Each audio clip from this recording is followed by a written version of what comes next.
का हो दुल्हन, खाना बनाओ जतड़ू का? हाँ मम्मी जी, खाने में बनाओ तो सोचत रहनी है। आज कटहर का सब्जी या पूरी बनाव ना, बड़ा दिन हो गई बा हो खैले। एकदम चटकारे बनाई है तन कटहर का सब्जी, मसाला लहसुन तन बढ़िया से भुजी हो के जमलू। अब मार के छौका तन बनावा त रानी। हाँ चलो ठीक है, बनावा, हम ये बानी बैठले बानी। अरे का हो धर्मपत्नी जी, आज किचन में का बनाओ तड़ू? कटहर का सब्जी या पूरी। हैं? बस है ने?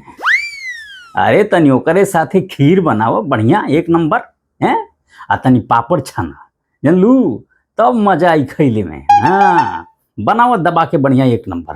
हाँ क्या हो पटुआ, आज का बनाओ तड़ू खाना?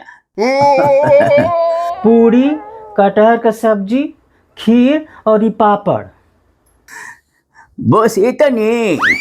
अरे तनी ओकरे साथे चटकदार चटनी पीस आ पकौड़ी छानो जल्लू, तब न मजा आई खैले में। हाँ तन बढ़िया बने यह पकौड़ी। ये लोग की कुल जाने के पेटे आगिए लागल बा बुझाता। हाँ नहीं तो बुझाता कबू खाने नहीं खैले वाले, बड़ा दलीदर बने सही दादा। हम कुछ बनाई नहीं, जाता नहीं सूते रहो, खा लोगे आगे भौरा। हाँ हमने कुछ बनाई।